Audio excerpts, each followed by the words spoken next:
او تانرون لادیلا. بسم الله الرحمن الرحیم. انصاف علی هدایت هستم و با برنامه 63 مهندسی جهل در حضورتون خواهم بود.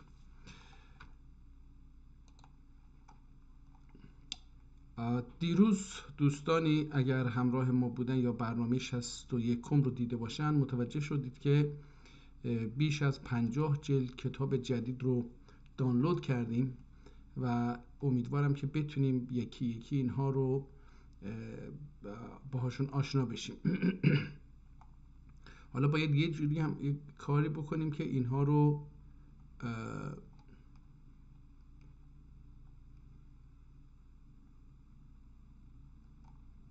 از هم بتونیم تشخیص بدیم که کدوما رو دیروز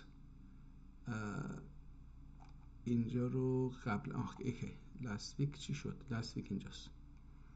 خب دیروز حکمت رو از درباره حکمت یک کتابی خوندیم، درباره فلسفه بود و نظریات فلسفی مختلفی رو به پیامبران نسبت میداد و اونها رو چیز میکرد، آموزش میداد.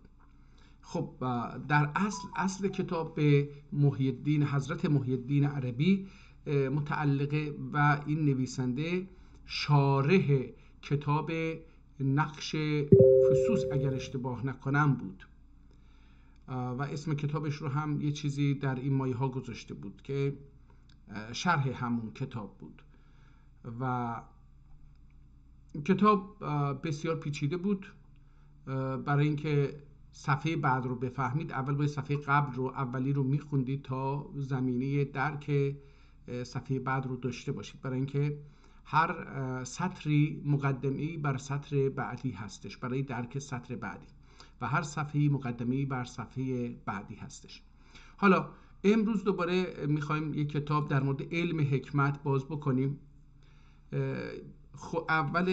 اول از همه یه دیدی به شرایط فیزیکی کتاب داشته باشیم، ببینیم که از نظر ظاهری چجوری دیده میشه. خب به نظر میاد که در دوره عثمانی این کتاب نوشته شده و میبینیم که این کتاب با یه نقاشی روی جلد کتاب با یه نقاشی طرح شده. در داخل جلد یه 43 میبینیم و یه 845 720. حالا اینها رو جمع کرده، نمیدونم چرا شده 15750. 250 هم از اونجا اومده شده 16000 و حالا احتمالا حساب کتابی با یکی داشته، اینها رو داشته با هم جمع میکرده و اینها و احتمالا این مثلا 7200 اونم 8000 فلان که اینجوری شده. حالا به هر حال از این حساب کتاب بگذاریم، ربطی به کتاب نداره. اینجا استحسبه الفقیر السید محمد نوری منحوس یا محنوش. بذارید ببینیم اینو بزرگش بکنیم ببینیم چی میتونیم. استحسبه یا استصحبه الفقیر السید محمد نوری محنوس فی. اینجا احتمال میدم 1276 باشه، احتمال میدم، مشخص نیست. حالا اینجا هم یک که میتونم بیر رساله رو میتونم حکمت بیر رساله علم حکمتیه شرح متن الهیاکل السبع للمسیح شهاب الدین الشرح للشیخ اسماعیل المولوی الانگروی. خب پس یک چیزی در مورد کتاب اینجا اطلاعات میده. اسم کتاب هستش. ظاهرا این کتاب هم شرحی بر یک کتاب دیگر هستش که شیخ شهاب الدین نوشته. احتمالاً اینم للشیخ باشه، متن للشیخ شهاب الدین و شرحش هم للشیخ اسماعیل المولوی الانگروی که اونم آنکارا فکر کنم باشه. خب حالا اینو دوباره کوچیک کنیم. وضع ظاهری خیلی دست نوشته هستش، خیلی خطش برای من یه مقدار سخت خواهد بود خوندن این. من با این خط آشنا نیستم و متاسفانه با آنکه خیلی دلم میخواد این کتاب رو بخونم ممکنه که نتونم این کتاب رو بخونم. تلاشم رو خواهم کرد که با این خط آشنا بشم. الهیکل الاول، این هیکل اول در فلسفه حکمای قدیم، فلاسفه قدیم در اسلام، در جوامع اسلامی بگیم، از هیاکل صحبت میکنن. راستشو بخواید من اینو خیلی شنیدم ولی الان هیچ چیزی ازش در ذهن ندارم که هیاکل چی هستند. کتاب بعضی جاها آسیب ها رو میبینید، احتمالاً از نو نوشته شده باشن، این کلمات پاک شده باشن و از نو نوشته باشن. اینها رو میبینیم با خط قرمز زیر یا روی بعضی از کلمات به احتمالاً به عربی خط کشیده شده یا به هر شکلی، یعنی اونها رو میتونیم ببینیم. ظاهراً کتاب 106 صفحه است. نمیدونم چرا این دوستانی که این رو نوشتن دیگه اونجا اصل کتاب، اسم اصل کتاب رو یا نویسنده اصل کتاب رو و شرح کتاب رو ننوشتن که چه کسی نوشته، با آنکه این در اولش هست، در اول کتاب دیده میشه.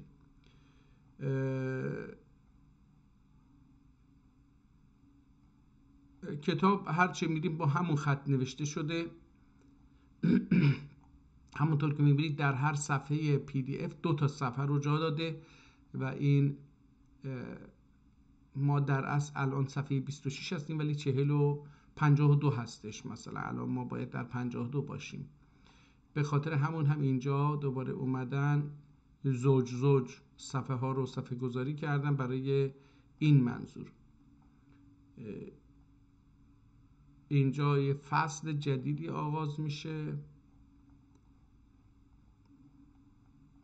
اینجا هم هیکل الخامس، الهیکل الخامس، هیکل پنجم بحث میشه که چی هستش. خب اینجا یه بحث احتمالاً تخصصی تری از هیکل السادس ششم، تخصصی تری از فلسفه رو پیش گرفته. احتمالاً نمیدونم، چون که الان با اینجا احتمالاً کتاب تمت الرساله به محبت صاحب الرساله. حالا اینجا کتاب تمام میشه ولی از اینجا به بعد یک کتاب دیگری نوشته شده با بسم الله الرحمن الرحیم و با خط ریزتری و خواناتری که حالا بعداً این رو هم یه نگاهی بهش بندازیم ببینیم این کتاب دوم. و اینجا از اینجا به بعد هم یک کتاب دیگری شروع میشه. اینجا نوشته صفحه 50 یعنی 100 هستش و تموم میشه. این هرچی هستش این آخری، یک صفحه بیشتر نیست. خب کتاب رو دیدیم دوستان. پس کتاب از 2 قسمت دست نوشته اینجوری و دست نوشته اینجوری دیده میشه. به نظر میاد که این دست نوشته های اخیر بیشتر با در قرن حاضر نوشته شده. حالا بریم وقتی از آنگره صحبت میکنه، انگروی، یعنی که این شهر خیلی قدیمی نیست. بسم الله الرحمن الرحیم اصل کتاب وارد بشیم ببینیم که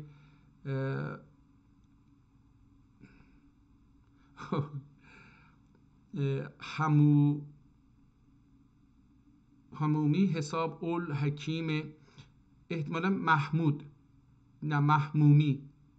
محمومی حساب اول حکیم و هاوس حلیم تفتح الابواب و سبب الاسباب چی گردن عقول اصحاب حکمت و ارباب فتنتی زیور زواهر شبتاب فز تسن مستطاب. حالا اینجا اینو نمیتونم بخونم. اصحاب نس، از شبتاب نس مستطاب و من یؤتی الحکمت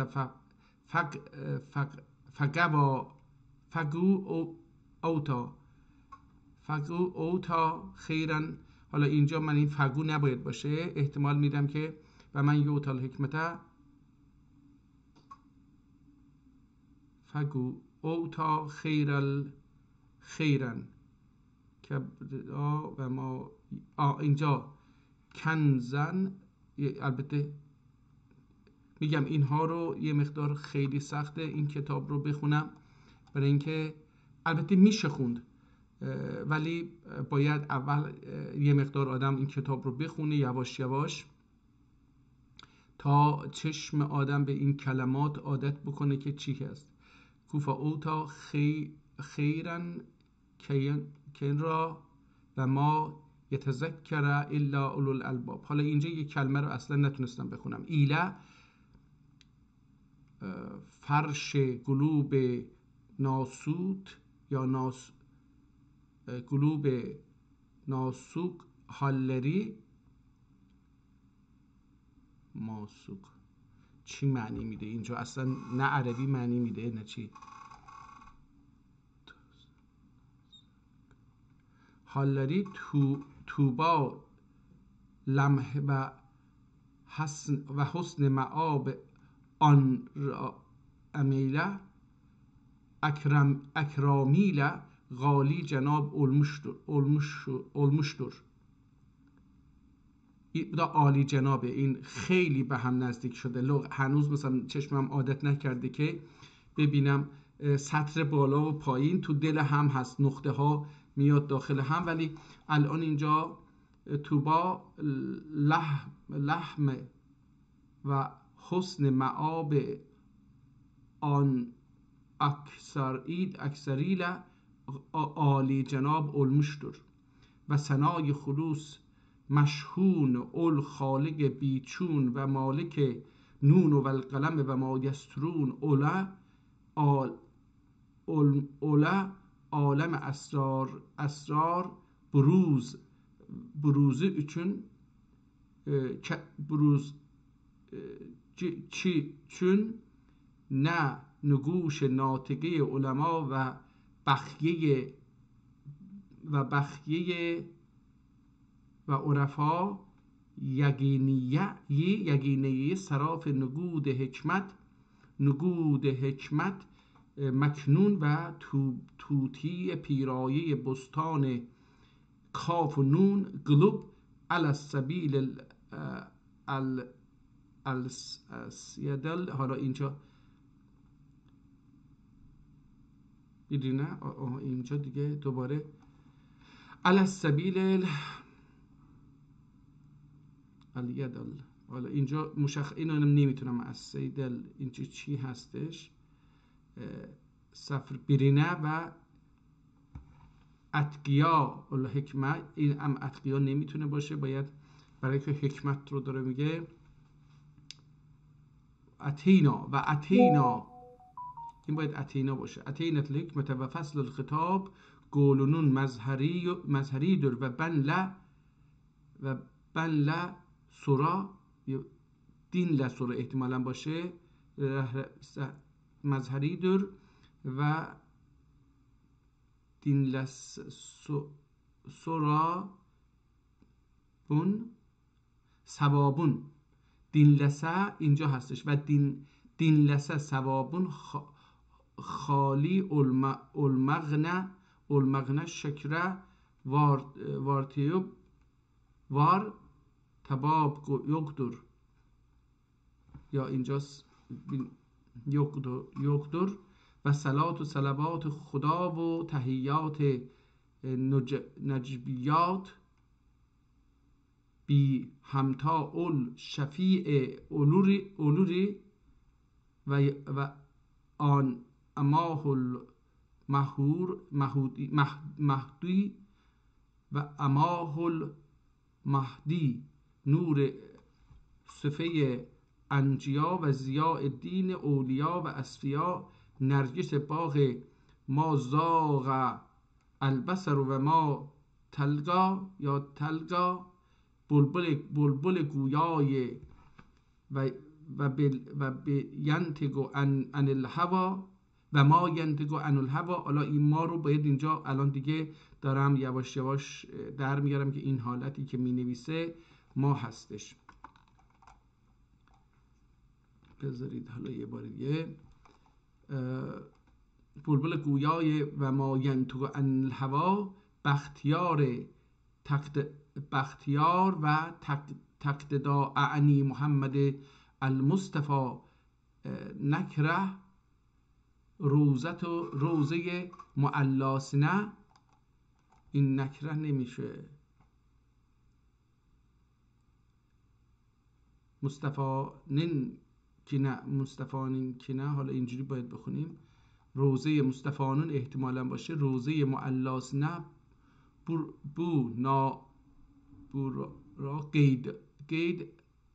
گیدا المغ بوردا گید. حالا ببینید اینجا بوردا رو چه شکلی، من اینجا باید چی بنویسم؟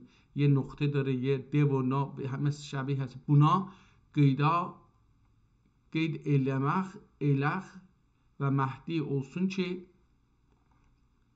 ما الحیاتو دریای حکمتین، ما الحیات دریای حکمتینون bir گترهی چی عالمه nişad buyurmuş ya aleme nisar buyurdular. Amvat gulub beni Adem ol getirden ihya olup her biri Rabbena ahyeytena diye şükr sana içre tahsil sefای gurbet و تکمیل اسرار راه حقیقت kılmışlardır ve dahi آل و اصحاب keramet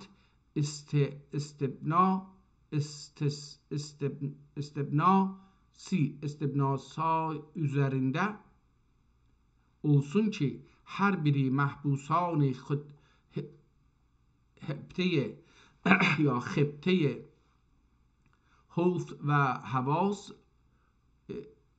حدس و الحواس و کوته نظران خطه عقل و قیاس اولانلره و رتبه حواجس یا ضبط حالا احتمالا حواجس نفسانیده و لحمات و دیجور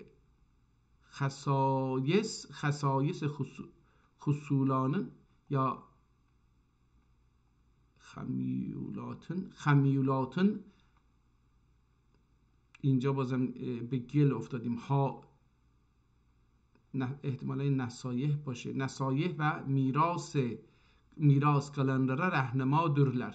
حالا دوستان بعضی از کلمات رو نمیتونم بخونم برای اینکه خط خیلی تو دل هم فرو رفته. این خط ها هم تو سطرها تو دل هم فرو رفته، هم خط ها تو دل هم فرو رفته و همین که آدم شلاتلاماخ یازبته. یعنی نمیدونم حالا به فارسی چه بگیم. این شلاتلاماخ به خط پزشکان نوشته. در نتیجه واقعا سخت این خوندن، ولی میشه خوند. یعنی اگر آدم یه 10 صفحه از این کتاب رو بخونه با حوصله و چشمش به این مدل خط عادت بکنه و بتونه یواش یواش عقل انسان بتونه این گردش قلم برای چسبوندن حروف و صداها رو به هم و تشکیل یک کلمه و بعد یک جمله رو بفهمه و همچنین با معنای چیزی که می نویسه آشنا باشه، میشه حدس زد که این کلمه ممکن این باشه. مثلا اینجا نصایح خوندم، احتمالا فصایح هم باشه. مثلا اینها رو باید بعدن بیت. حالا بیت ببینیم چی نوشته. حکیم عقل اگر صرفی ز حکمت های شأن خداوند. حالا اینا خدا حکیم عقل اگر حرفی ز حکمت های شأن خدا ند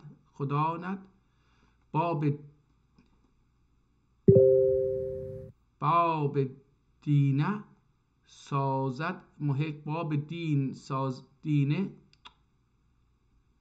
سازد محو حکمتهای. این بیت بود، چی شد؟ احتمالا حکیم عقل اگر حرفی ز حکمتهای شان خواند، اینجوری باید باشه. باب دین سازد محو حکمتهای یونانی. اینجا فکر کنم تموم شد. اینم نمیشه، محو نمیشه.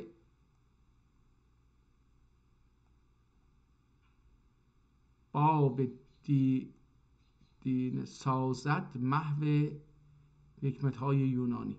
اما بعد بود علیل و نهیل و فقیر و ذلیل اعنی شیخ، اسم خودشو میگه نویسنده، شیخ اسماعیل المولوی الانگروی، شیخ اسماعیل مولوی آنکارایی، یسر الله له و لاخوانه النوی احتمالا نوی و الا زروی و الاخروی الدنیوی، اینم دنیوی باید بخونیم، اخوانه الدنیوی و الاخروی الحکم سوری و المعنوی تقریر و بیان ادوب دیرچه وقتا که کم اولا اول حکیم، وقتا کم اول حکیم و منان و حلیم و دبان لقمان جنا نه اسراری جنابه احتمالا باشه اینم، ولی نون بالاست. حالا جناه اسرار آیت و لگو آیاتنا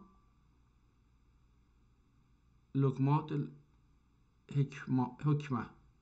این احتمال من دارم اینو عربی میخونم، ولی احتمال میدم که ولگو آتینا لقمانه الحکمه، همین باید باشه. آیت باید یه چیزی تو این مایه ها باشه. دن یعنی لقمان دن بو کرامت. حالا اینجا یه چیزی هستش که سعیت معیت، یه چیزی معیت باشه، معیت کرامت بویردویسه لکن بود علیل و نهیل و عطشان و بر و جهل زبان عطشان بیر وجهل زبان علمیب یا زمان علمیب بیر وجهل زمان علمیب گلشن تنده گلشن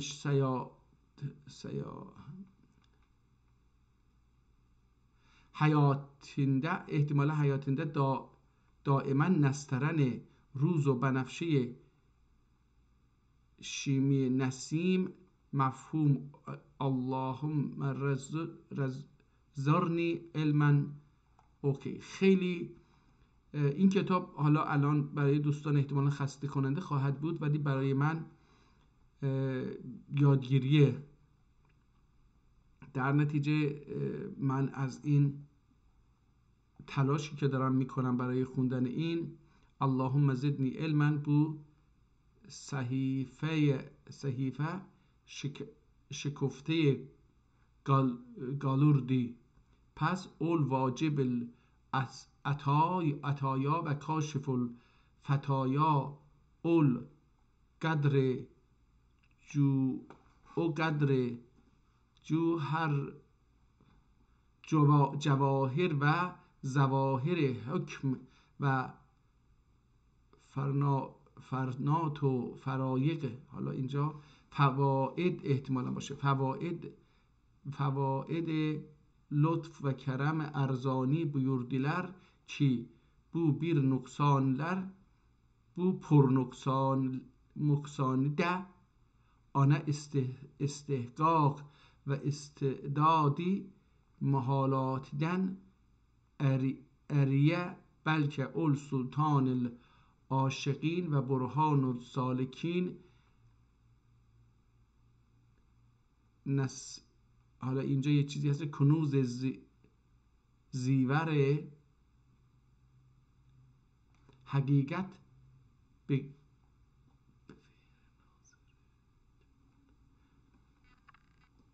یقین ناظر جمال، حقیقت یقین ناظر جمال و وحدت جمال وحدت رب العالمین، اعنی جلال الحق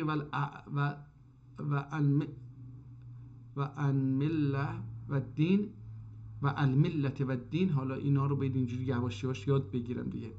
مولانا و مولا العارفین حضرتlerinin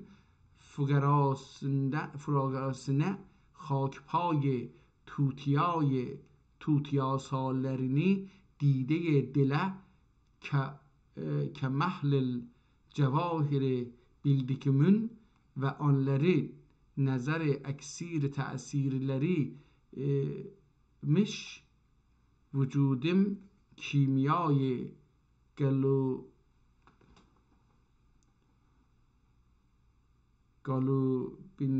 galibin نور. حالا اینجا یک کلمه هستش که خیلی قاطش میشه. نور پس بو فقیر کثیر و تقصیر دخی. حالا اسم اون یارو رو نگفت، بذارید ببینیم میرسیم بهش که چه اون خود اسمشو متوجه شدیم اینجا آورد که حالا ببینیم اون کسی که این جناب آنکارایی کتاب اون را داره شرح میده، اون رو داریم چی میگه. دخی تشمیر زیل، حالا تشمیل احتمالا باشه، زیل ادب اول نعمانن شکرین و نعماتن احتمالا باشه، نعماتن شکرین ادا و اول الله آلانه ذکرین آلاتون ذکرین هدم اجرا ادب. اینجا یک کلمه بود که دوباره متوجه نشدم چی هست. کما هیه بیر موجب ادعو الى سبیل ربک بالحکمت و الموعظه الحسنه. اشربه حکمت و ادویه نصیحت یا نصحت ایله مراج قلبی مراج قلوب خلقه علاج قلوب فسیگ مزیگ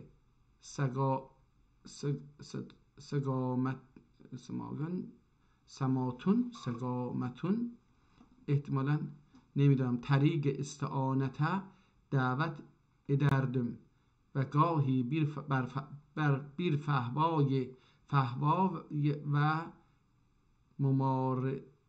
مما رزقناهم. اینجا حالا هم رو الان اینجا دیگه یاد گرفتم که این که اینجوری قاطی میکنه این هم هست و میم رو مثل هم مینویسه، اون میم هستش دیگه، ه نیست. من اونجا یکی دو جا این رو تلاش کردم که یه چیز دیگه بخونم، ولی الان مما رزقناهم اینجا متوجه شدم که هم رو اینجوری مینویسه، هم رو هم اینجوری مینویسه. گنفگون جناب بیچونون ارزاق ادوگی ارزاق و اشواق و اسرار بخشاقی تو طالبه هر طالبه بخشاقی اینجا بخشاقی هر طالبه استحقاقی مقداری انفاق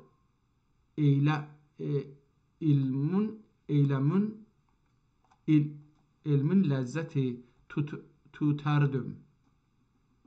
velhasıl bir gün bu turab اقوا اصحاب فضائلون bir talib hikmet Şeyh Şehabeddin Hazretlerinin metni هیاکلینی، اینجا هیاکل باشه، هیاکلین شهر اتمک. حالا دوباره رفت شیخ شهاب الدین. این شیخ شهاب الدین چی هستش؟ ببینیم توضیح میده. حکمت bir طالب حکمت شیخ شهاب الدین حضرت لرنین متن هیاکلین شرح اتمک. خدا رحمت بکنه، من یه استادی در فلسفه داشتم، من بودیم و یه دکتر بود، من همون زمانها 17-18 سالم بود، در تربیت قدیم اونجا یه مسجدی، داخل کوچه یه مسجدی بود، حالا اسم مسجد یادم نیست. اونجا در مورد هیاکل صحبت میکرد بنده خدا، ولی من چیزی حتما نفهمیدم یا یادم نمونده. الان احتمالا همینه. در مورد شهاب الدین حضرت لرنین متن هیاکلین شرح اتمک، اقتضاء ادب و مشکلات و بعضی و معضلات مشکلات و معضلات کشف و حل اتمسنی رجاء ایلدی. Bu fakir bir miqdar ictinab eyledikdə ol ma'rifet maab bu hadis şریفه مفهوم. حالا اینجا متوجه شدیم که میم رو این شکلی هم می نویسه. مفهوم گرت ملزومن، احتمالا این مفهوم سرد، مفهوم سرد، البته زیر این خط کشیده، احتمالا عرف چیز هستش. bir حدیث شریفین مفهوم سرد ملزومن اشراب ایلدیکته قال علیه السلام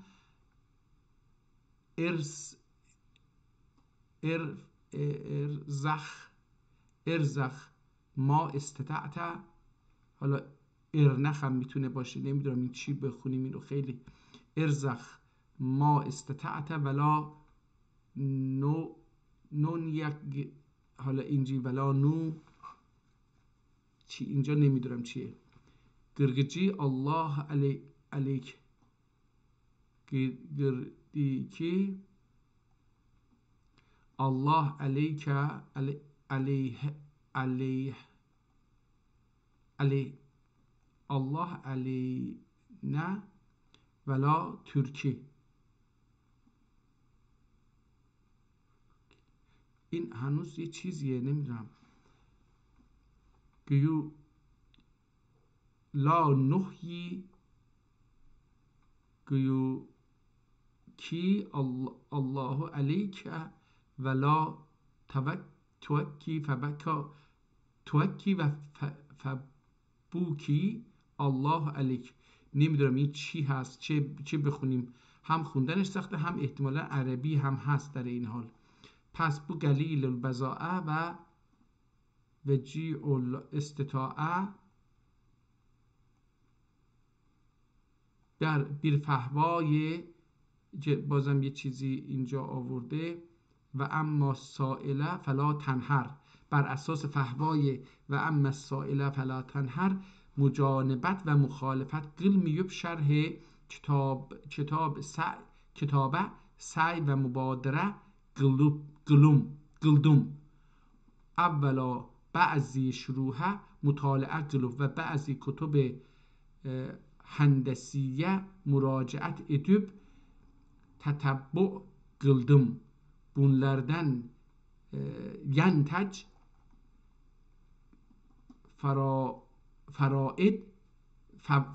فواید حکمت و ظواهر معرفت استخراج edip ترکی عبارت üzere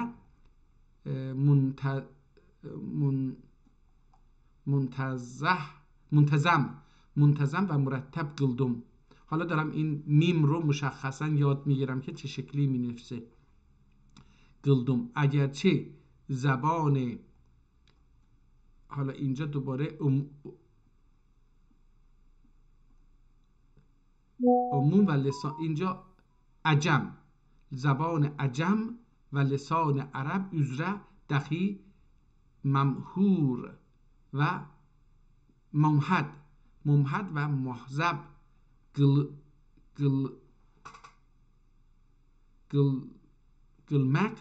قلمق ممکنی آیری لاکن. حالا دوباره یه چیز عربی اینجا نوشته لاکن یسروا ولا تعسروا یسروا ولا تعسروا لعن الله المفسرین. اینجا یسرو یا شاید یسیرو احتمالا باشه، یسرو ولا تفسرو لعن الله المفسرین حدیث شریفیدن خشیت ادب bu کلام حکمت آمیزه رغبت ایلدم و علل آله و علل عالم الا یعلم ما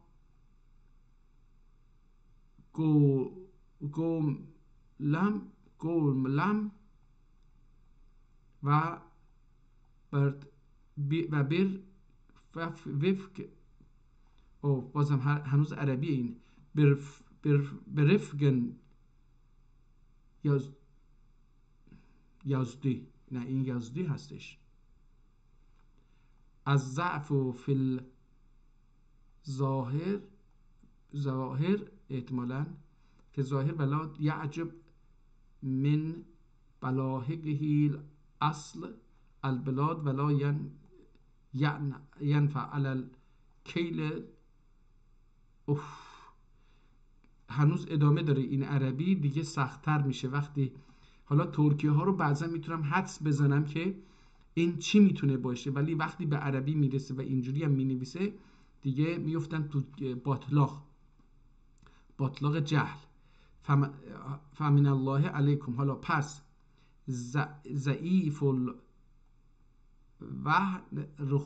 رخفت و کلیل الفهم شفقت و رحمت ترکی عبارت لتفسیر و تعبیر اتمدن اولی و اجری بیر طریق دخی بله و اتمدن اولی اولا و اجرا احتمالا اینجوری هم بشه خوند اولا و اجرا بیر طریق دخی بله.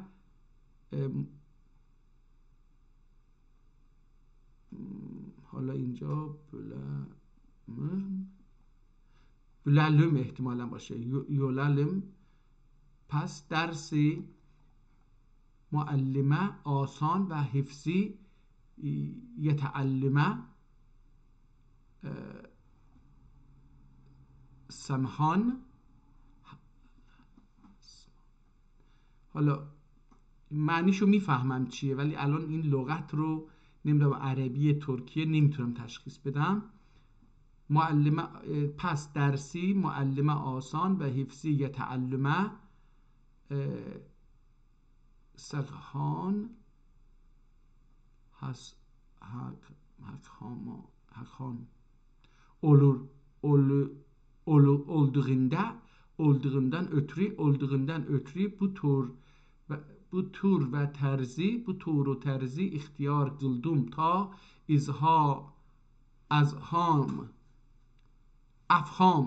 afham kaliyle terzi bütün ahkam galiyle razi bunun ahkam galiyle razi bunun برخوردار و hissedar öleler ve buna izahul hikm demekle. حالا اسم این کتاب شد ایضاح الحکمه. اون اولش حالا اگه من بتونم اینجا صفحه 6 مقوله اول قبل از ایضاح الحکمت فکر کنم در اول کتاب هم همین رو دیدیم. نه اینجا ننوشته بود، علم حکمت نوشته. اونجا گفته که اسمشو صفحه 6 گفته که ایضاح الحکمت. Buna izah hikmet demekle ad verip ve قبل الافتتاح و قبل الافتتاح üç مقوله ایراد ایلدم تا طالب حکمت ile ki علم مکتبدن مکمدن یا مرادنه حکمت علم حکمتden murad nedir? Zira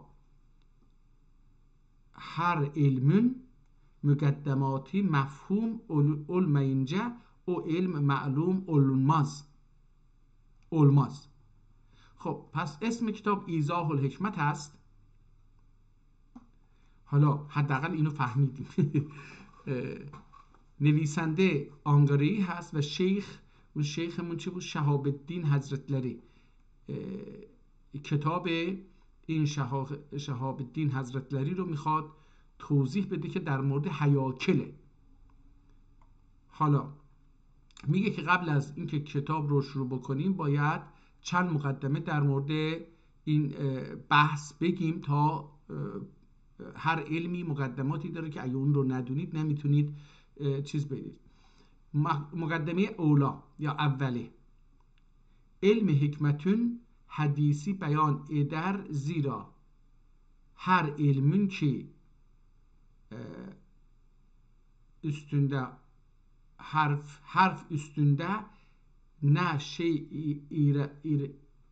iroken ma'lum etmek anın talebine fayda olmaz. خب پس دوباره علم حکمتین حدیثی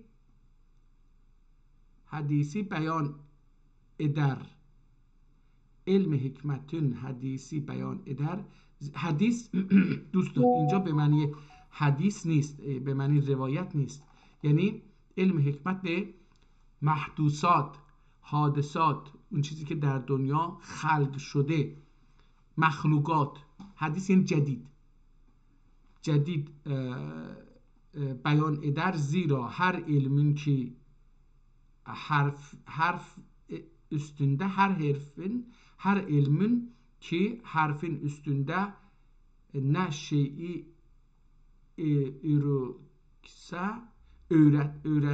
öğrense ma'lum etmek anın talibine fayda olmaz. حالا متوجه احتمالا غلط خوندم یه جاهایی رو برای اینکه متوجه نشدم که چرا اینجوری چی شد. مقوله ثانی، فایده علم حکمتی بیان eder. پس یک اولی در این بود که هر علمی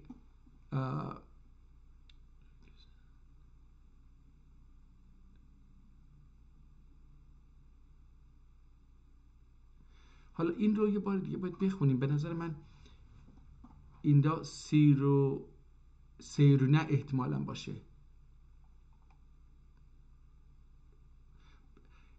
همون مقوله اول رو بخونم. علم حکمتین حدیثی بیان eder یا حکمتین، البته نون داره این آخرش که داره، حکمت باشه حکمت حدیثی بیان eder زیرا هر علmin ki harf üstünde ne şey eder şey örgene هم میتونه باشه، یرگنه معلوم etmek anun talebine fayده olmaz. یک کلمه رو نمیتونم، اینجا وسط یک کلمه هستش که نمیتونم بخونم، در نتیجه معنی به نظر من خیلی گنگ در میاد. مقوله ثانی، فایده علم حکمتی بیان eder. حالا اینجا زیرا bir şeyin faidesi، حالا اونجا فایده، این کلمه فایده رو حالا اینجوری می نویسه، faidesi معلوم olunca tahsiline محو vesai olmağa bais ve badi olur.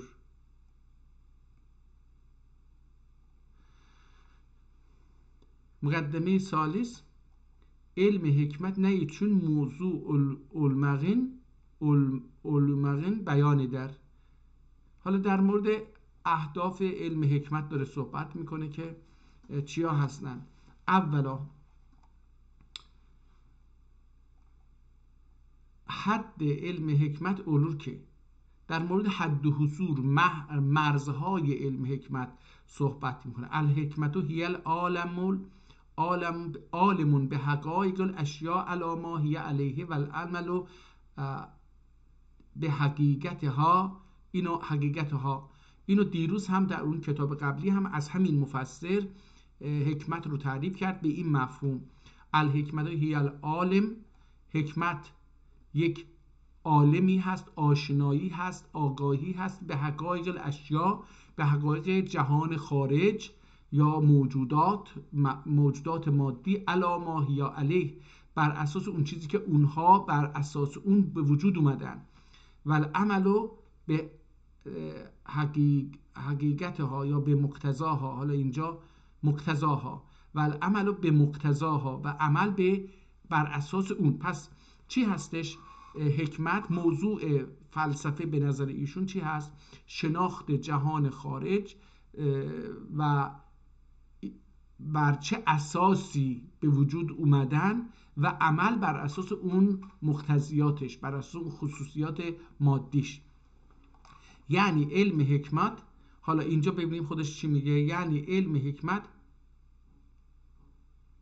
یحیارتور در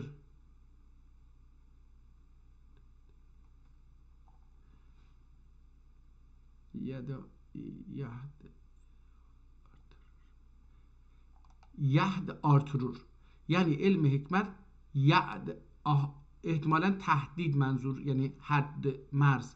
آرترور معرفت اعیان موجودات ممکنه چی علاوه چل ترتیب واجب الوجود دن صادر و مبادر الدغی üzere، یعنی جواهر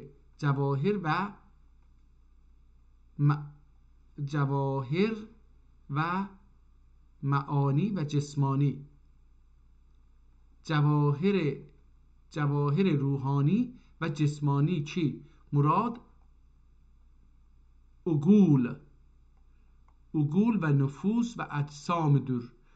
خب اینجا داره میگه که موضوعش چیه؟ یعنی علم حکمت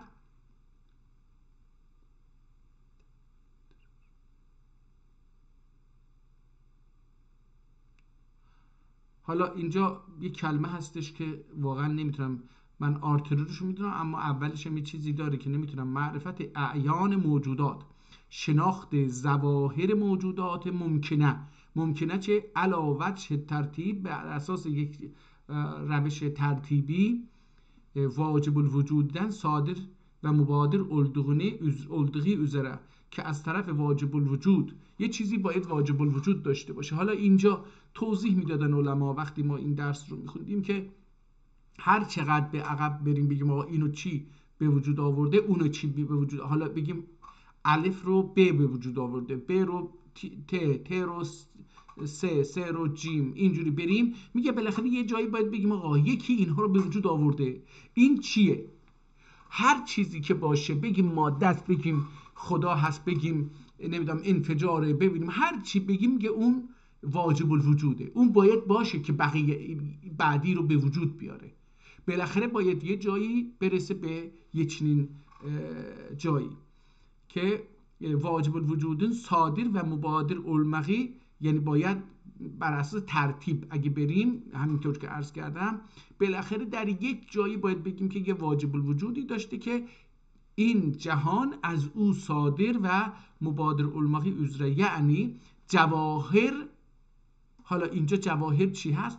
روحانی، جواهر روحانی و جسمانی. یعنی حالا این روحانی و جسمانی چی هست؟ توضیح میده بعدن، چونچه این جواهر یه مفهوم داره، روحانی یه مفهومی داره، جسمانی یه مفهومی داره که مراد عقول. حالا میگه که چی؟ عقول. حالا در قدیم علما معتقد بودن که عقل یک موجود عالی غیر مادی هست، عقل که در خارج از جسمه. جسمانی نیست، به همین خاطر اونجا روحانی میگه. اعنی که مراد عقول و نفوس و اجسام دور، از اونها، از اون ستاد جواهر روحانی و جسمانی مراد این دوتا هستش، یکی عقول و دیگری نفوس و اجسام دور، و اجسام هم مادیات که اینجا جسمانی وقتی میگه منظورش اونه. حالا جواهر میشه عقول اینجا، روحانی میشه نفوس نفس، و جسمانی میشه اجسام، خود اجسام رو آورده. و اجسامدن مراد، حالا اجسام چی هست؟ اجسام جسم ها چی هستن؟ میگه مراد افلاک تسعه و عناصر اربعه و موالید ثلاثه دور. میگه مراد از اجسام افلاک اربعه تسعه افلاک، حالا بگیم آسمان های هفتگانه، در قرآن چون آسمان ها رو 7 طبقه گفته، این هم 7 طبقه گفته که افلاک یعنی جهان ها، دنیاهای هفتگانه. و عناصر اربعه هم که میشناسیم، آب و باد و خاک و چی اونها هستش، آتش.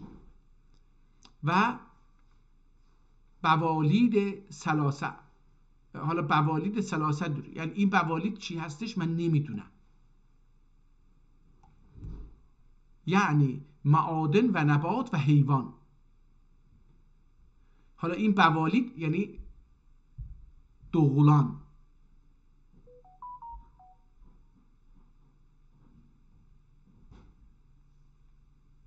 یعنی معادن، اینجا گفته معادن، نباتات، این بوالید رو گفته معادن، نبات یعنی گیاه و حیوان. قص بو مذکوراتون، پس بو مذکوراتون احوالنا و خواصنا و اوصاف ظاهره و باطنسنا و مصالح و معاسنا مگاسنا مطلع اولدکتن سنره و جمیع اشیای حقنی اعطا ادب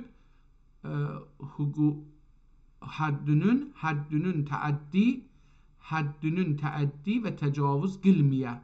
حالا میگه که همه اینهایی رو که گفت، میگه باید اینها رو شناخت، ظاهر و باطنشون رو و مصالح و مقاصد اینها رو. حالا برای هر چیزی مقصدی، هدفی قائله. در اسلام هیچ چیزی بدون هدف نیست، حتما برای یک هدفی به وجود اومده. در اسلام یه هدفی برای هر چیزی تعیین شده. انسان یه هدفی داره، سنگ یه هدفی داره، نمیدونم گیاه یه هدفی داره، هر حیوان موذی که شما فکر میکنید برای یه هدفی خلق شده. خودش نمیدونه، احتمالا خودش به اون هدف آگاه نیست، ولی اون هدف در ذات اون گذاشته شده و به اون طرف خواهد رفت. مثلا یک دونه رو، حالا اینو مثال میزدن علمای کرام که مثلا یک دونه جو رو شما، یا یک دانه سیب رو، یا دانه انار رو، یا دانه مثلا ازگیل رو، یا دانه خرمالو رو بکارید، اون نمیدونه چه هدفی هست، اصلا آگاه نیست به خودش، مثل انسان که آگاه نیست مثلا از نظر علما که هدف چی هست از خلقت انسان. ولی اون دونه رو که شما کاشتید دیگه، اون میره مثلا جو میشه، میره سیب میشه، میره خرمالو میشه، میره ازگیل میشه، میره مثلا یه چنار میشه، نمیدونم هر درختی که هست، بدون این که بدونه به اون طرف هدف میره. ولی اون هدف غایی از این که اینها نسل به نسل هی دارن چیز میکنن چی هست نمیدونم، احتمالا تولید هوا باشه، چی باشه نمیدونم، هیچ کسی نمیدونه، آگاه نیست این رو. ولی خب در اسلام حتی من این رو شنیدم ولی نخوندم، میگن در ژاپن یه چنین چیزی، فلسفه‌ای وجود داره که هر چیزی یک روحی داره. ژاپنی ها معتقدن مثلا شما میرید یه استکان میخرید، یه نلبکی میخرید، یه ظرف قابلمه میخرید، یک قاشق میخرید، یک یخچال میخرید، یک کابینت میخرید، یک ماشین میخرید، یک تایر میخرید، یک کلاه میخرید، یک کفش میخرید. میگه هر کدوم اینها، ژاپنی‌ها معتقدن که هر کدوم اینها دارای یه روحه. شما با این روح باید درگیر بشید، تماس بکنید، با اینها باید رابطه ایجاد بکنید، اینها رو جزو خودتون و خودتون رو جزو اینها بکنید. این روح دارن، این روح ها رو نباید آزرده بود. در انسان های اولیه هم این بوده. یعنی مثلا انسان هایی که طبیعت رو پرستش میکنن یا دین برای اونها نیومده، اونها فقط طبیعت رو، عناصر چهارگانه رو یا طبیعت رو پرستش میکنن، اینها معتقدن هر چیزی که در طبیعت وجود داره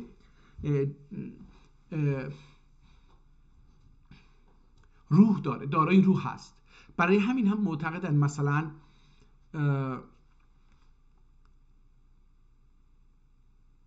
همین انسان هایی که صاحب کانادا هستن، نه مهاجرین که در 200-300 سال گذشته اومدن اینجاها رو اشغال کردن، اینجا بهشون ابورجینال میگن، نیتیو میگن، حالا اسمای مختلف بهشون میگن. این نیتیو ها یعنی صاحبان سرزمین، من دارم میگم این صاحبان سرزمین وقتی میخوان مثلا گرسنه هستن، میخوان یه ماهی شکار بکنن، میخوان یه خرس یا یه هر چیزی که شکار بکنن بخورن، چون که زندگیشون به اون مربوطه. اول از اینکه اونو بزنن دعا میکنن، اون حیوان رو میبینن قایم میشن، دعا میکنن که من برای اینکه زنده بمونم مجبورم تو رو شکار بکنم. خیلی معذرت میخوام، هدفم این نیستش که تو رو بفروشم یا مثلا چیز، من باید برای زنده موندنم مجبورم تو رو بخورم. و بعد هم این که میزنن این زخمی هست، میرن دوباره شروع میکنن به دعا کردن که منو ببخشید، من این وضعیتم هستش، مجبور بودم تو رو بخورم وگرنه باید میمردم، عذر میخوام و اینا. برای اینکه تاجر نبود انسان میدونست که اوکی، من این هم مثل من حق حیات داره. حتی اون ظرف، اون قابلمه، اون قاشق، اون لیوان، اون استکان، اون کفش، اون حق حیات داره. این یه روح داره. این روح میخواد برای شما یه کاری رو انجام بده و شما میخواید ازش استفاده بکنید. باید بهش برسید، باید مواظبت بکنید. برای همین میگن در ژاپن یه هنری به وجود اومده. حالا اگر این استکانه، این چینیه، این ظرف بیفته بشکنه، اینو چون روح داره نمیخوان این روح آزرده بشه، بی احترامی نمی کنن. این برعکس تمدن چین هستش. چیکار میکنن؟ چینی ها میان، ژاپنی ها میان این ظروف شکسته رو، مثلا خودش جنسش فکر کنید از طلاست، اینها میان، ببخشید جنسش چینیه مثلا، حالا این ظرف، میان این ظرف رو میدن با طلا اینها رو بچسبونن به هم.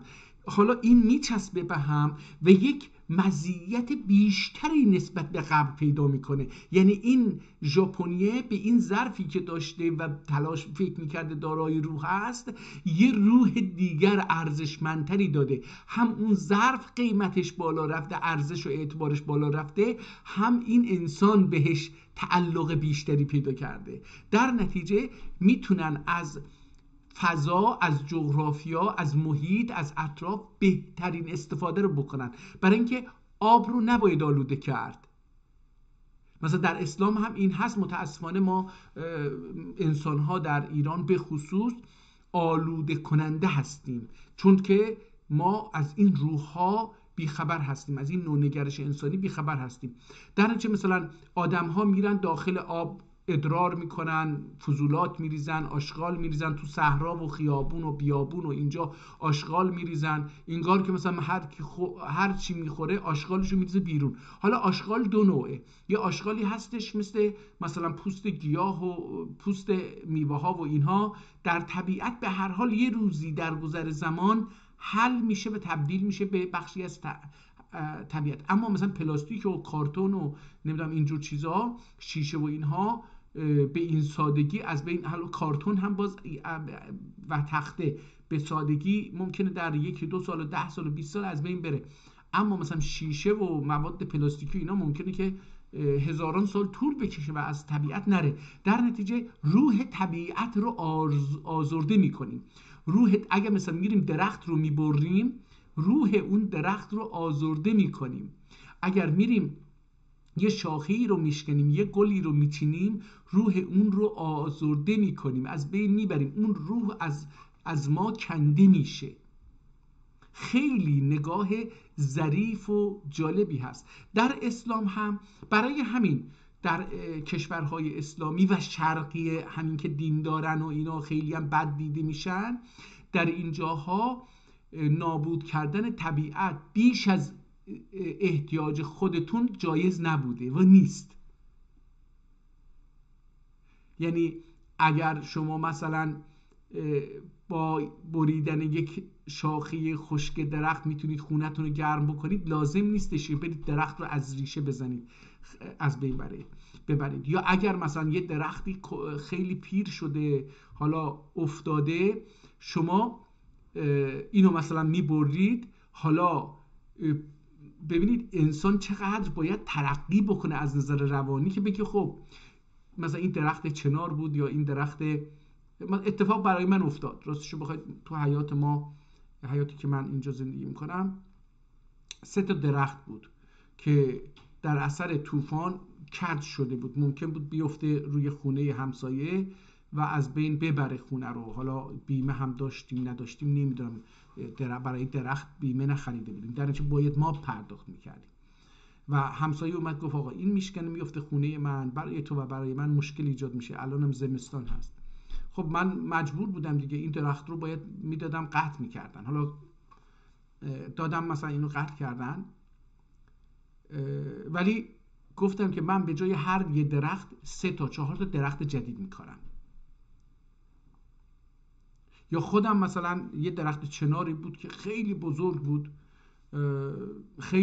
بود، تو حیات، خودم گفتم اینو چون خیلی گران اینجا پول میگیرن این درخت رو قطع بکنن، خودم مثلا اره خریدم و اومدم اینو درخت رو قطع کردم و اینا. هنوز نتونستم تمومش بکنم، نزدیک 4-5 ماه 6 ماه 7 ماه میشه که من این درخت رو قطع کردم. وقتی اواخر پاییز بود قطع کردم، الان مثلا بهاره، من هنوز این شاخه هاشو کاملا نتونستم چیز بکنم. ولی خب گفتم من به جاش مثلا چند تا درخت میکارم. این یک نوع فلسفه هست، در جهان اسلام هم رایجه، در جهان مثل ژاپن هم رایجه و این احتمالاً از اون مذهب قدیمی ترک ها میاد که طبیعت رو میپرستیدن. طبیعت نه اینکه پرستش میکردن، نه به عنوان خدا، نه به عنوان اینکه چیزهای مقدسی هستن، دارای روح هستن و اینها به ما حیات میدن، به ما زندگی میدن. ما روح ما باید با اینها همسو باشه. شما درخت سیب دارید، درخت یا یه گلدان دارید تو خونتون، ببینید این رو امتحان بکنید. وقتی با این گل صحبت میکنید، وقتی با این درخت صحبت میکنید، این برای شما چیز میده. من حتی یک تجربه کردم اینجا، گفتم وقتی این درخت ها رو من قطع کردم، من 3 تا درخت قطع کردم، 16 درخت کاشتم بهش، یعنی تو این محوطه. خب هزینه داره چیز. 2 تا از اینها خشک شدن، 2 تا از این درخت ها خشک شدن. من بیل رو برداشتم رفتم سر اینا، گفتم من تو رو در میارم چون خشک شدی، میندازمت بیرون، از بین میری و اینا فلان و حالا بعضیا فکر کنن که آقا این که نمیشنوه، داره با درخت صحبت میکنه. ولی شما وقتی با روح اونها رو صاحب روح بدونید و باشون صحبت بکنید، متوجه میشید که اونها شما رو متوجه میشن. من این رو تجربه کردم. حالا بعضیا ممکنه بگن آقا این خرافاته، من خرافاتی هم اگر در این صورت باشه. و من این چیزی که خشک شده بود 1-2 تا بیل در کنارش زدم که یعنی من تو رو در میارم و اینا. بعد یکی از دوستان مثلا اومد گفت آقا حالا قبلا هماهنگ کرده بودیم، حالا اینو در نیار، این رشد میکنه، گل میده، برگ میده. 2 هفته طول نکشید اینا زنده شدن. این یک نوع نگاهه، یک نوع فلسفه است، یک نوع آشنایی و اینکه ما به طبیعت وابستیم، طبیعت به ما وابسته است، ما با هم هستیم. برای همینه که در جهان اسلام هم معتقد بودن اگر یک، حالا اینجا میگن که چی butterfly effect اینجا در غرب یه فلسفه‌ای دارن بر اساس این درست کردن. butterfly effect یعنی تأثیر پروانه بر جهان. میگه این بالی که پروانه میزنه و حرکت میکنه این بی خود نیست، این با جهان در ارتباط. اینجا در کانادا که این بال میزنه، در 20,000 کیلومتر اونورتر در استرالیا این بال تأثیر میذاره. ببینید این نوع شناخت و این نوع فلسفه خیلی زیباست و ما این رو در جهان اسلام داریم. یکی از عللی که جهان اسلام عقب مونده احتمالاً، البته دلیل اصلی این که جهان اسلام عقب مانده نبود، از وقتی که استعمار پاش رو گذاشت به جهان اسلام، اشغالگران اشغال کردن برای اینکه بتونن منابع اینها رو استعمار بکنن ببرن، باید با عقل اینها، با ذهن اینها، با نوع نگاه اینها به جهان بازی میکردن و باید این تکنولوژی که دست مسلمون ها بود رو از دستشون میگرفتن. خب حالا این بحثای دیگریه که امیدواریم بشه چیز کرد. حالا اینجا میگه که ما باید این اشیا رو بشناسیم، معادن رو، افلاک هفتگانه رو، عناصر اربعه رو، بوالید سلاسل رو، معادن و نبات و حیوان رو و پس بونلردن. حالا احوال و خواص و اوصاف و ظاهر و باطن و مصالح و مقاصد اینها، اهداف. گفتم برای این اهداف رو میخواستم توضیح بدم که این همه صحبت شد. مطلع اولدوکتن سره و جمعی اشیاء سفینه اعطا ادب حقینی جفی اشیاء حقینی. این حق رو حالا اینجا دیگه اینجوری متوجه شدم که چند جا دیگه این رو نتوانسته بودم بخونم، این رو اینجا الان متوجهم این حقشه. حقینی اعطا ادب حدنون تعدی و تجاوز گلمیه. حدوندن تعدی و تجاوز گلمیه، یعنی از اون حدود خودش تعدی. و اینجا رو میخواستم توضیح بدم که رفتم اون ژاپن و اینها رو توضیح دادم. گلمیه نتکم حضرت حبیب الهی نن اللهم ارنا الاشیاء کما هیه. کما که هم نتکم یعنی همونطور که حضرت حبیب، یا همین باید باشه، مجیبم میتونه باشه، الهینون یعنی از خدا اینو میخوام. اللهم ارنا الاشیاء کما هیه، خداوندا اشیا را به من آشنا بده یا من رو با نشان بده. ارنی یعنی نشان بده، ولی منظورش این من رو آشنا کن با اشیا همونطوری که اونها هستند، نه بر اساس اون چیزی که من میبینم یا میخوام ببینم.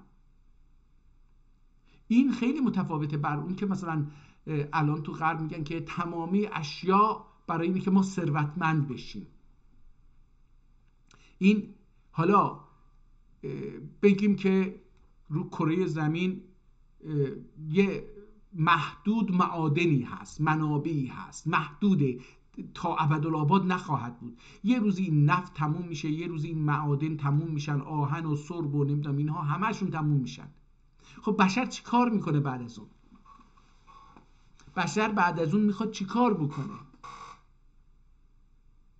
وقتی اینجا فقیر شد، وقتی این چیزهایی که برای ثروت یه چند نسل، حالا بگیم 100 نسل 200 نسل استفاده کرد، بعد از اون چی کار خواهد کرد این بشر؟ خب اینا میگن که از همین الان باید شروع بکنیم به کرات دیگه بریم مثلا. خب اونجا هم دوباره همین اتفاق خواهد افتاد برای نسل‌های بعد. دوباره چی کار میخواید بکنید؟ همینجوری خراب بکنید برید، در حالی که هدف اگر این باشه که شما با طبیعت در هارمونی باشید، این فرق خواهد کرد. الاشیا کما هی buyurdukları yüzden ortak kelamın guvahidir. Buyurdukları yüzden olunan kelamın احتمالا اینجوری هم میشه خود güldükleri bu ذکر olunan kelamın گواهیdir. بله حالا این درست شد. اشیا کماهیه buyurdukları bu zikr olunan kelamın گواهیdir. اما فایده حکمت قاعده حکمت olur ki تحصیل معرفت ile تکمیل نفس بشریت قلمکدür. میگه که میخواد نفس بشریت رو تکمیل بکنه. ناقص نفس از طریق حکمت، فایده حکمت اینه که یک نوع معرفت یعنی عرفان، عرف یعنی شناخت، یک نوع معرفت، شناختی به دست میاد که نفس بشریت تکمیل میکنه اون حکمت رو. میگه انسان ناقصه با شناخت اشیا، ماهیت اشیا چی هست، اون رو بفهمه. معرفت انسان به این اشیا باعث میشه که این تکمیل بشه. تا روح مفارقت بولا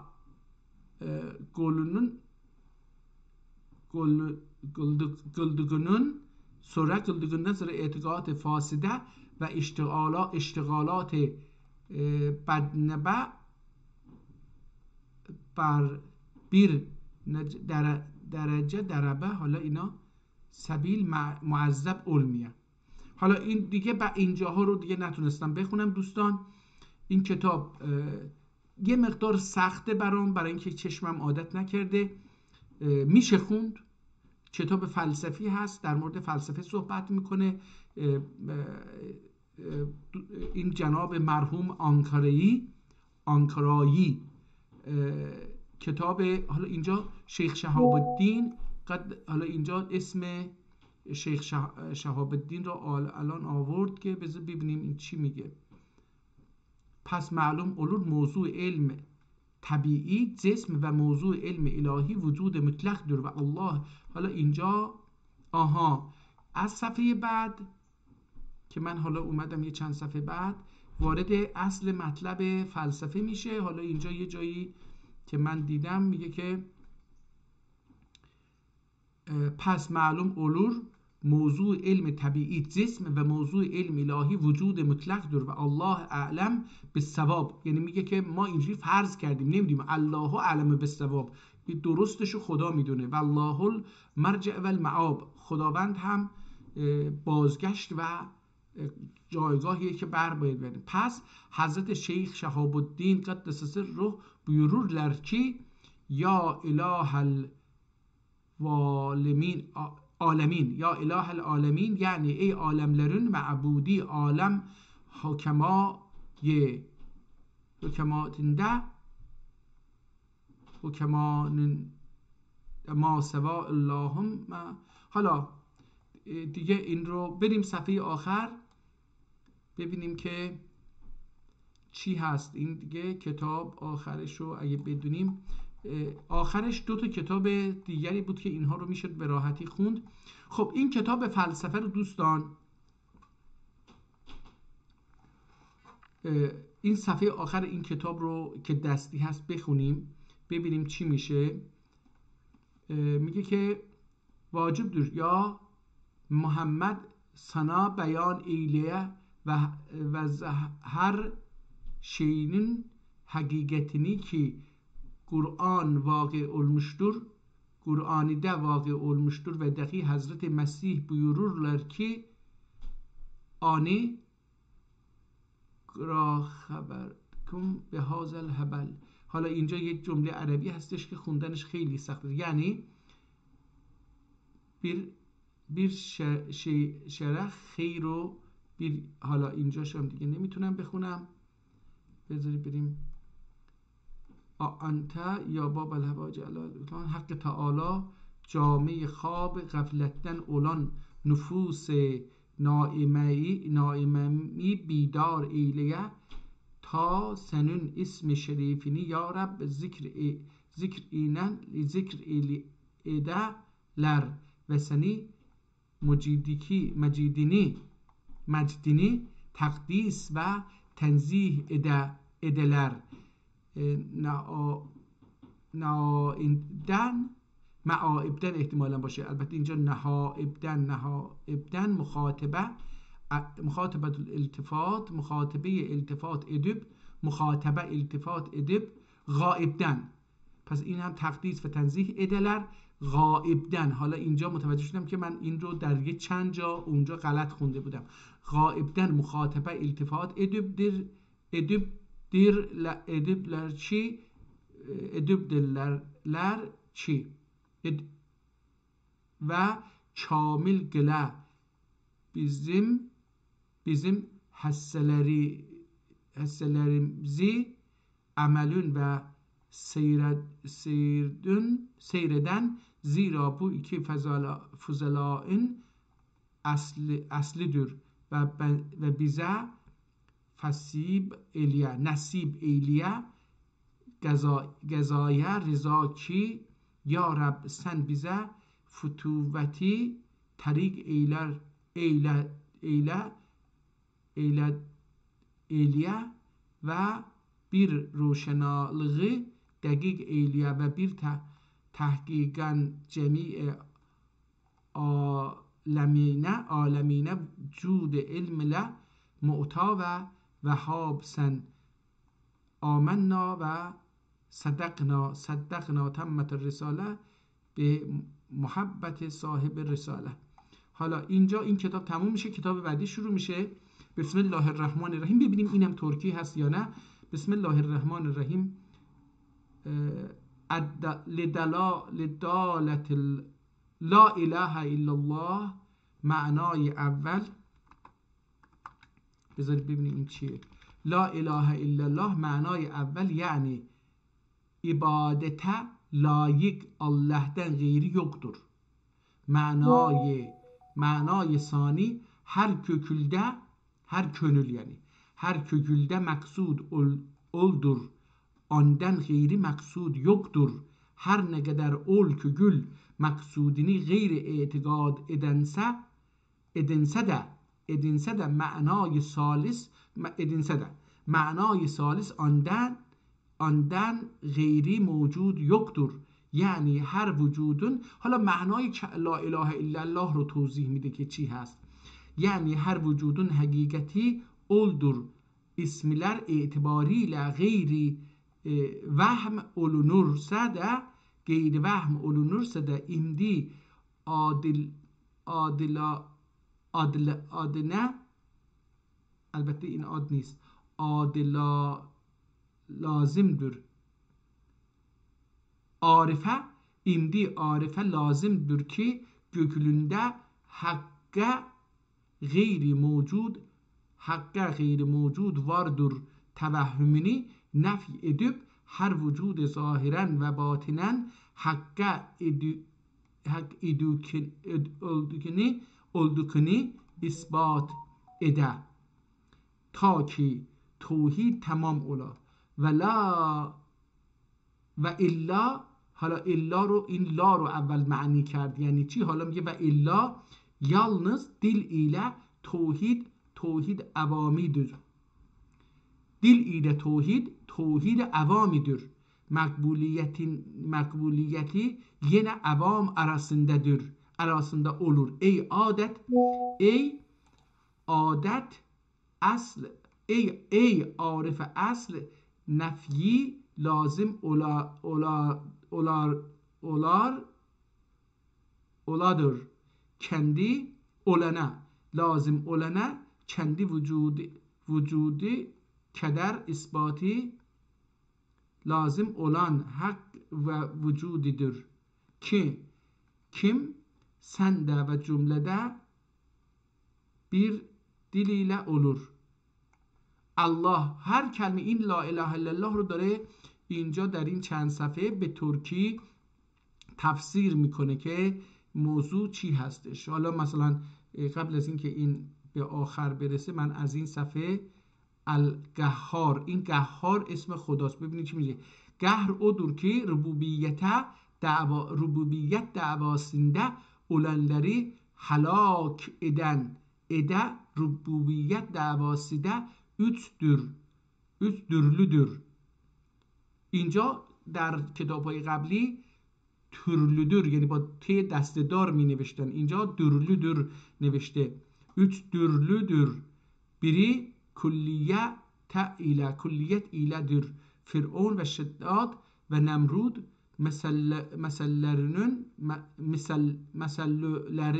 mesellerin davası gibi. Mislülerin ihtimalen. Mislülerin davası gibi biri de bazıya iledir ki آنlar حالا اینم در مورد پس این کتاب آخر بریم ببینیم اون کتاب پایانی چی میگه. این یک صفحه ای هم هست اینجا آخرش که ببینیم این چی هست. به نظرم این عربی هستش. حالا بسم الله الرحمن الرحیم. این خط رو میتونم بخونم. این خط از اون خط قبلی خیلی راحت داره. الحمد لله وحده و الصلاة علی احمد قال ابو بکر ابن الطیب اصول الکفر ثمانیه. کفر 8 اصل داره. الکسر و العدد و النقص و التقلیل و العلت و المعلول و النظیر و الشبیه و هذا كله فی سورة الاخلاص فقل هو الله احد نفی الکسره. حالا گفتش که کفر 8 اصل داره، بر 8 پایه استوار کفر. یکی کسرت هست. کافر معتقده که کسرت وجود داره در اسلام. حالا الکسرتو حالا اینو یادم رفت، یه اصطلاحی داره کسرت در وحدت، وحدت در کسرت. این رو در مقابل این ایجاد کردن که اون ایجاد نشه، این که کفر باشه. یکی کسرت تعدد زیاد، ول عدد کسرت ول عدد، عدد هم که یعنی 1 2 3 4 اینو کسرت ول عدد. و نقض شدن و تقلیل کوچیک شدن.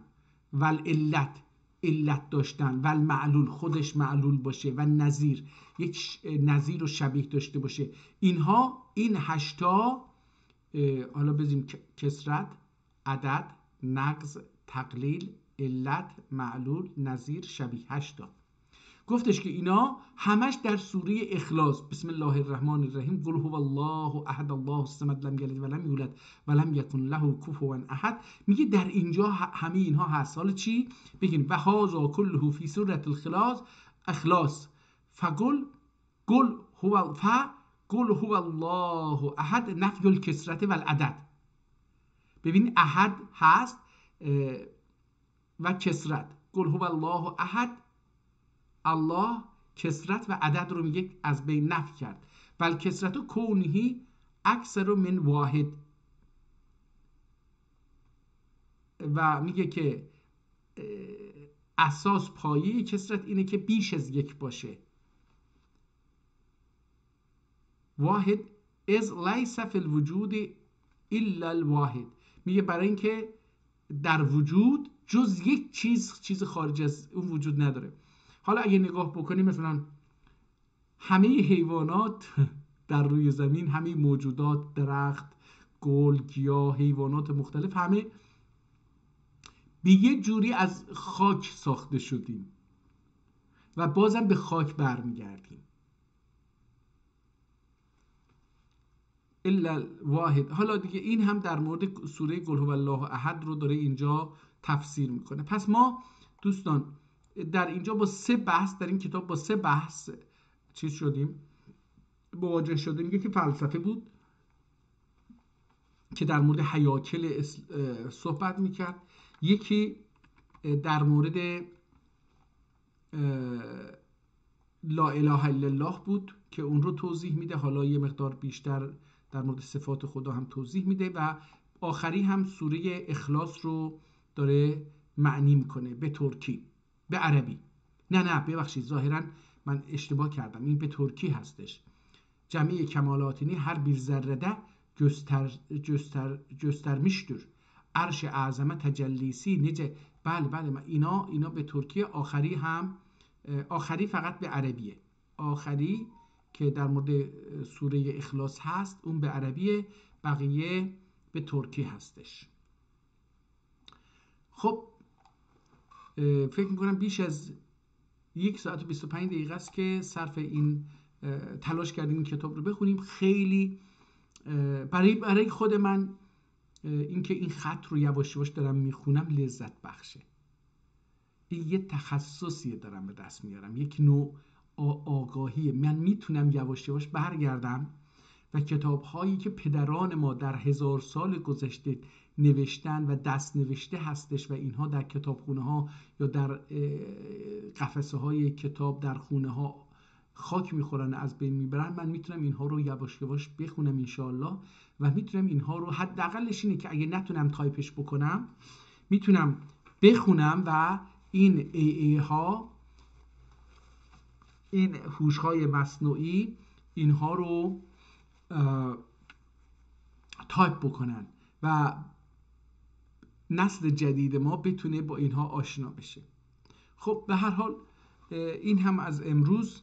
اگه بخوام یه خلاصه‌ای در از یک دقیقه بگم، امروز در مورد کتاب چی شد؟ خب امروز ما یک کتاب پیدا کردیم در مورد حکمت. این کتاب حکمت یا فلسفه دوباره شرحی است که یک جناب آنکارایی بر اون نوشته. حالا ما این تاریخش رو میتونیم از کجا در بیاریم؟ از من به نظرم از 1276 این نوشته شده، خریداری شده، اما این آنکارایی در یک کتاب دیگری که داشتیم تاریخ داره، اون رو میشه از اون طریق آورد. اصل کتاب برای شیخ شهاب الدین هستش و شیخ اسماعیل مولوی آنکارایی هم آن رو به ترکی ترجمه و تشریح کرده، شرح داده. احتمالا این شیخ شهاب الدین هم نمیدونم، حالا احتمال اونجا خوندیم اسمشو. این کتاب به ترکی هستش. البته اینجا نوشته علم حکمتیه، نه این نیست، اسم کتاب رو خود نویسنده اینجا بیان کرده و من اون رو هم متاسفانه ننوشتم، ولی گفتم که اسم کتاب چی هست و اسم نویسنده و اینها رو هم گفتم.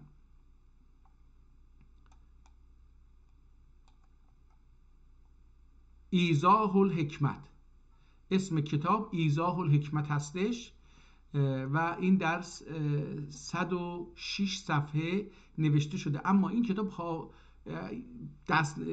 یه بخشش دست نوشته خیلی مثل پزشکی نوشته شده که خواندنش خیلی سخته برای من، ولی یواش یواش آشنا شدم. اگر من 10 صفحه از این کتاب رو بخونم قطعا میتونم این 99% کلماتش رو به راحتی بخونم.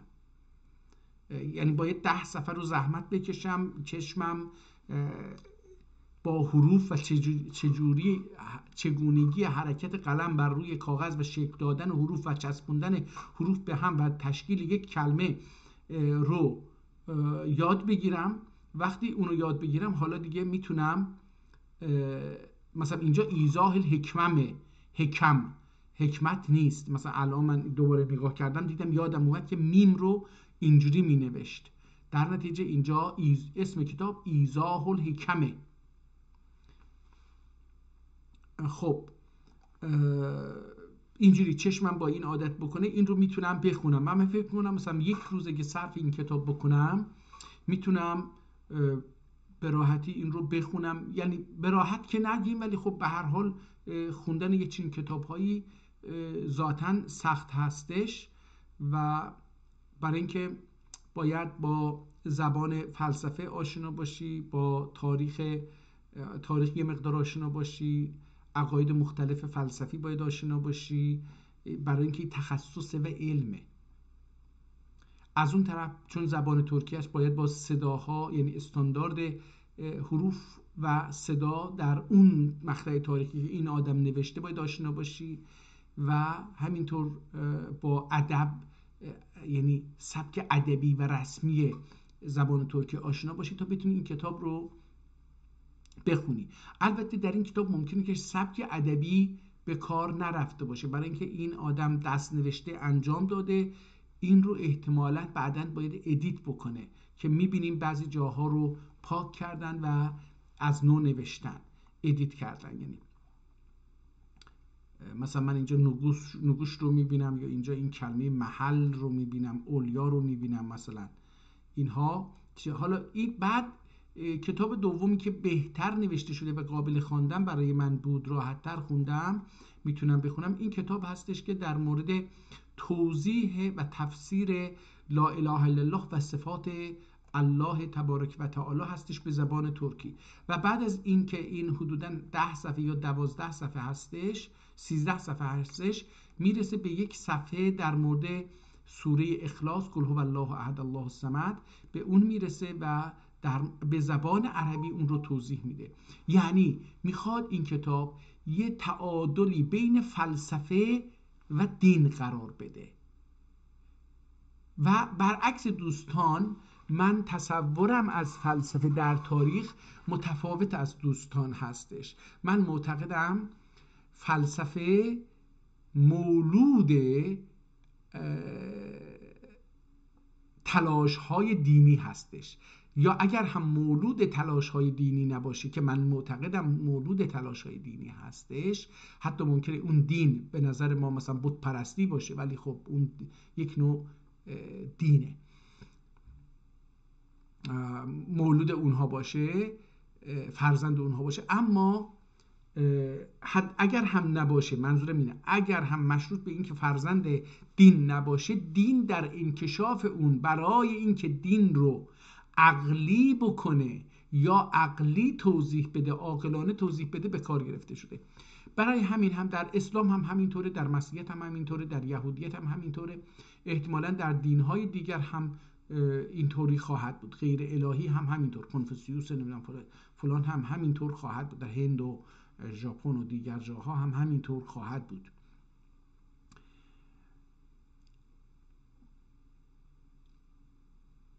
و به هر حال یه تعادلی خواسته ایجاد بکنه، از یه طرف به عقل محض رفته و یک از طرف دیگه اومده بر روی لا اله الا الله و سوره اخلاص کار کرده که نشون بده بین اینها تعادل هست و تضادی نباید ایجاد باشه. چون اگر بین عقل و دین تضاد ایجاد باشه، بازنده عقله، بازنده دینه. دیر یا زود انسان ها میمیرن. یعنی ممکنه نسل من مقاومت بکنه، نسل بعدی هم مقاومت بکنه، بالاخره در نسل بعد این نگاهی که به دین داریم باید عوض بشه به نفع عقل. یعنی دین اگر عقلانی نشه و عقلانی تفسیر نشه، از بین میره در طول زمان.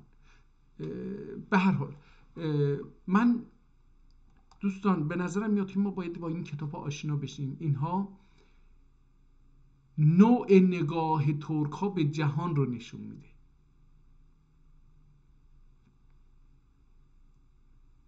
و ما متاسفانه اینها رو از دست دادیم و ما الان تلاش میکنیم پا تو کفش غربی ها بکنیم که مثل اونها راه بریم، که این کفش برای ما ساخته نشده. نه اینکه چون اینها ماشین و طیاره و اینها ساختن پس نه، ما با اونها مخالف نیستیم، اسلام با اونها مخالف هیچ وقت نبوده. اسلام در همون اول اومده با هر تکنولوژی که وجود داشته در جامعه استفاده کرده، در کشورهای دیگر هم وجود داشته استفاده کرده. خب مهمترینش اینه که نون و القلم رو از احتمالا مال عرب ها نبود، از یه جای دیگه بوده استفاده کرده. مثلا کتابت رو، لوح رو، اینها رو ازش استفاده کرده. به هر حال از این بگذاریم. این اومده عقل و دین رو در کنار هم، این کتاب اومده عقل و دین رو در کنار هم قرار داده و تلاش کرده بگه که آقا درک ما از دین نباید غیر عقلانی و ضد عقل باشه. در این صورت عقل از بین خواهد رفت. به هر حال